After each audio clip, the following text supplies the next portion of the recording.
Bonjour tout le monde de la classe de Madame Vaughn. Je me nomme Dominique O'Rourke et je suis conseillère municipale ici à la ville de Guelph.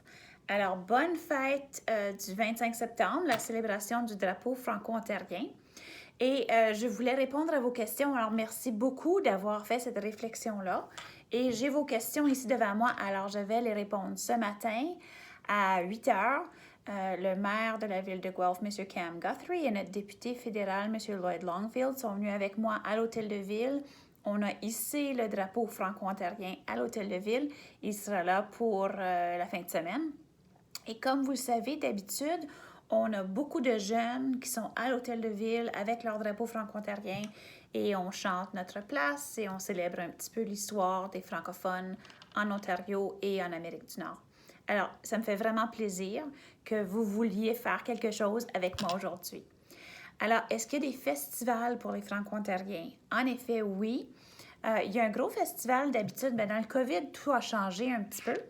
Mais à Kitchener-Waterloo, il y a un festival pour le 24 juin. Ça, c'est la fête des Franco-Ontariens. Puis aujourd'hui, on célèbre le drapeau franco-ontarien. Alors, le 24, c'est la fête de la Saint-Jean-Baptiste. Puis le 25 septembre, qu'on célèbre aujourd'hui, c'est vraiment pour le drapeau. C'est l'anniversaire de l'invention du drapeau, qui est maintenant un symbole officiel en Ontario.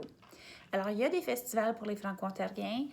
Au mois de juin, à Kitchener-Waterloo. À Ottawa aussi, il y avait un super gros festival franco-ontarien avec beaucoup de musique et de divertissement.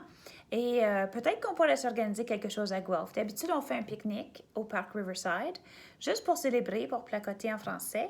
Mais je pense que c'est une très bonne suggestion d'en faire plus à Guelph. Il y avait une autre question.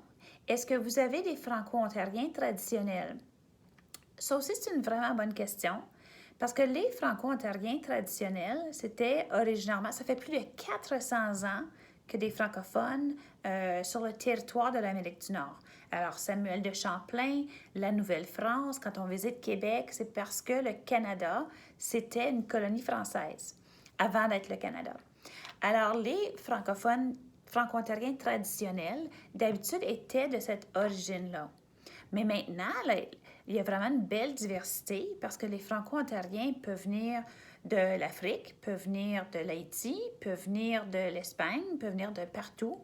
Et tous ces gens-là qui ont le français comme langue maternelle ou qui s'identifient comme francophones en Ontario, bien, on les adopte et ils deviennent des Franco-Ontariens. Alors vraiment, on a une très belle diversité dans la communauté franco-ontarienne présentement. Quelqu'un a posé la question combien de franco-ontariens est-ce qu'on a? Alors, on a plus de 500 000 franco-ontariens. Et à Guelph, il y a plus de 1600 personnes qui s'identifient comme français langue maternelle. Et il y a plus de 10 000 personnes à Guelph et Wellington County qui sont bilingues. Alors, il faut vraiment célébrer cette diversité-là. Merci à vous qui faites un effort pour parler en français. C'est vraiment une belle richesse linguistique et culturelle aussi. Est-ce que vous célébrez les célébrations québécoises? Pas vraiment, sauf pour la Saint-Jean, parce que la Saint-Jean-Baptiste, c'est pas une fête québécoise. Eux, ils célèbrent comme la fête nationale, mais ça a toujours été une fête des francophones. Si on va à Québec, c'est sûr qu'on célèbre avec les Québécois. Si on va à Ottawa, on célèbre Winterlude avec les gens. Puis là, d'habitude, il y a beaucoup d'activités qui sont bilingues. Quelle est la population des Franco-Ontariens? Bon, j'ai répondu à ça. Est-ce que les Franco-Ontariens ont un chef ou un gouvernement? Alors non. Comme tout le monde, on va élire des députés. Il n'y a pas de parti qui représente les Franco-Ontariens à l'Assemblée législative de l'Ontario. Nous, on est chanceux. Mike Schreiner aime beaucoup les francophones locaux et très ouvert. D'habitude, quand il ne vient pas à l'hôtel de ville, il va à la levée du drapeau à Queen's Park. Mais il n'y a pas de parti politique ou de chef. Mais en effet, il y a beaucoup de gens qui sont comme moi, des politiciens qui sont aussi francophones ou franco-ontariens. Et là, quoi d'autre? Est-ce qu'on a un héros qui est franco-ontarien? C'est sûr qu'il y en a plusieurs. Il y a des gens qui sont des athlètes, il y a des gens qui sont des musiciens, il y a des gens qui, à tous les jours, font un effort pour demander des services en français et c'est vraiment eux qui sont mes héros parce que ils insistent qu'on fasse de la place, qu'on valorise le français en Ontario et au Canada et dans le monde. Alors, ces gens-là qui protègent à tous les jours la langue française, ce sont nos vrais héros. Mais il y a aussi Mathieu Dacosta, qui est un explorateur. On croit que c'est peut-être parmi une des premières personnes noires en Amérique du Nord, puis lui était un des explorateurs sur le territoire qu'on connaît maintenant. Alors, il y a beaucoup de gens.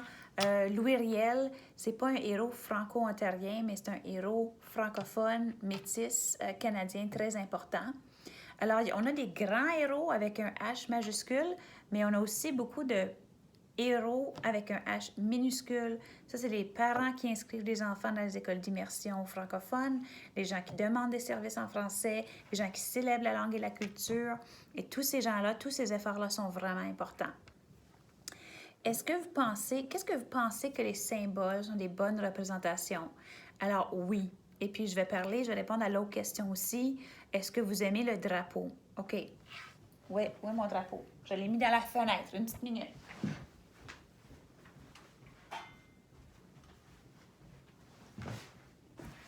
OK.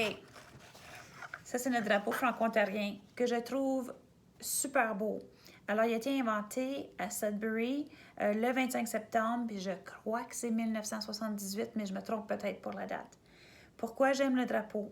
Parce que ça symbolise l'été, alors le vert de l'été et de l'herbe, le blanc de l'hiver, alors ça célèbre nos saisons en Ontario et au Canada. Le lys symbolise l'origine française, la langue française, puis aussi l'origine. Et la treillis, ça symbolise l'Ontario. Alors, je trouve que c'est un beau drapeau, très simple, mais qui dit beaucoup, qui explique que ça fait plus de 400 ans qu'on a des francophones en Ontario et qu'on fleurit. Alors, je trouve ça super beau comme symbole. J'ai mon T-shirt franco-ontarien. J'ai même des bas. Je vais vous montrer mes bas. OK? C'est bizarre un peu, là. Mais ça dit, mes bas, est-ce que vous voyez, disent « Hello, bonjour » sur mes bas aujourd'hui. Je ne sais pas si vous pouvez voir ça. OK, on va s'assurer de pouvoir voir ça. OK, voilà. Alors, plein de petites façons qu'on s'affiche. Il y a des masques franco-ontariens qui disent je cache ma bouche, mais pas ma langue », comme la langue française, que je trouve le fun. Alors, j'aime beaucoup le drapeau franco-ontarien.